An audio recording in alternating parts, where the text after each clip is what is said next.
Welcome to Metalino website, Mr. Mick Box. It's a great honor for us to have this interview with you. First of all, how are you? How is Uriah Heep in this 2023? We're doing fine, thank you, and it's good to be here. At the moment, we've got our health, so we're happy, and we're just pleased to be coming out and doing some shows out there. So, very excited.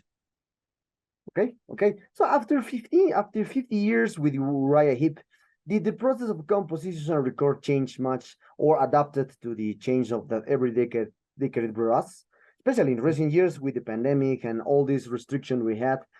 Also, how do you know that this is the right time to develop a new album like Chaos and Color? Well, it's one of those situations in the world that, the world didn't know any different more than we did. The world was in chaos, which is why we called the album Chaos and Color. The world was in chaos, so while it was in chaos, we wrote a new album and recorded it. And we believed that, the only color or one of the major colors in people's life through this pandemic was music. So that's what we called the album Chaos and Color. But yeah, you have to deal with things that are in front of you and deal with them as best you can. And luckily we've come out of that situation now. But once again, the world's not the same. It changed the world forever. But you have to embrace these things and try and make them work for you, with what you want to do. So and one of those is that we're coming out to play music to you guys. So we're very happy about that. Okay, great to know. Something that happens to me and probably most listeners is that when we close our eyes and listen to your recent albums, it will be really hard to think about a band that has more than 50 years of existence. That's amazing, by the way. So you managed to sound fresh and heavy. Your classic sound is still there, and also all the sounds you experiment with in your career, but at the same time, somehow you sound modern, especially in this Chaos of Color is not the exception. So what is the key for you to keep the inspiration after so many years? And also, how did the band manage to keep its sound considering that experienced many life changes? Well, I think basically, as long as I'm there, the band's going to sound like Uriah Heep.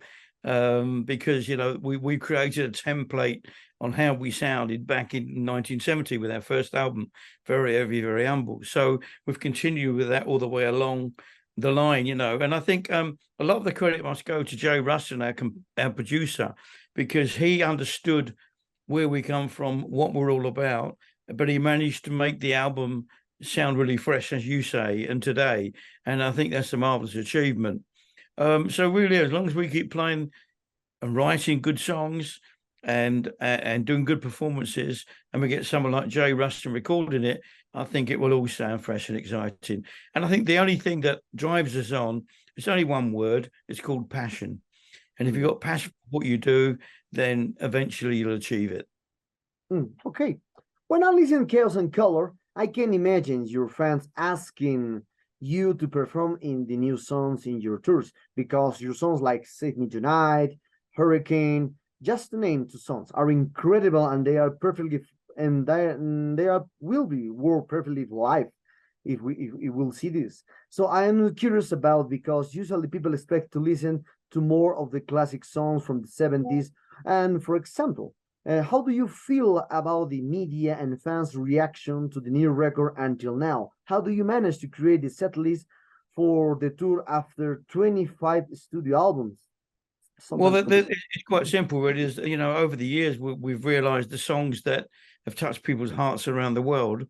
Having sold over 40 million albums, you tend to get and playing 62 countries, you tend to get a feel of what songs mean the most to most people. So we can't go on stage without doing July Morning or Gypsy or Easy Living or any of those songs. And then we integrate any new stuff in with that. But on this particular tour we're coming out, we're actually still celebrating the 50th anniversary. So there'll be a lot of our history that we'll bring into the stage, because I think people really, really want to hear those songs live. Okay. You are the only original member from Uriah Heep. So, after more than 50 years in which you experience a lot of exchanges in the music industry and also how work evolved into the different genres, which is your favorite decade and why? If you could travel back in time, is there anything you would have changed? No, I don't think so. I'm not that sort of person, you know. I think that everything happens for a reason, and you know, good or bad, you either learn from it or you don't, you know. And I think you just have to just keep, keep to your path, and you know, as I always say, you know, as one door closes in your face, you know, it's your belief to walk through them, and another one will open. But then another one will close in your face. You know, you just have to keep walking through those doors, and the only way you can do that is if you're passionate about what you believe in, and then things will be fine. But yeah, the industry's a mess, to be honest. You know, people want stuff for free. It's just kind of record companies are almost non-existent. There's still a few around, thank goodness. But you know, the whole industry has just gone topsy-turvy, you know, and but once again, nothing's going to change. So what you have to do is embrace it and find your place within it. Okay. I was watching your concert at Wacken in Germany in 2019, and you were amazing and delivering great show at that time. So, how you describe experience of sharing stage with the bands from different subgenres or of rock and metal?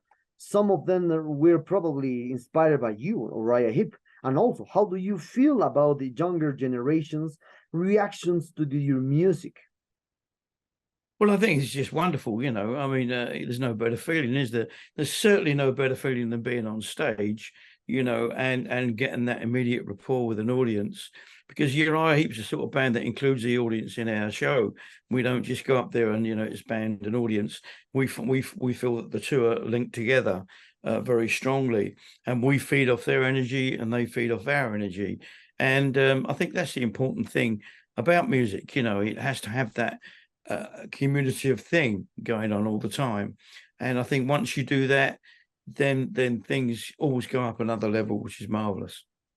Okay, before we finish, you are coming back to South America and Peru, where we are from. So, what is the thing that you must remember every time you come of this part of the world? And what can your fans expect for the next shows?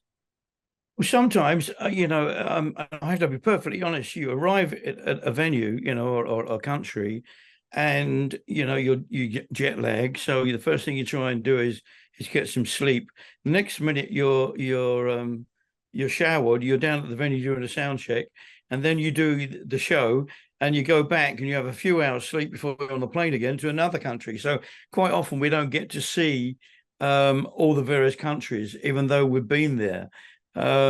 Sometimes it works out that we have a day off and we can go sightseeing, but that's few and far between. Generally, it's a ball that keeps on rolling.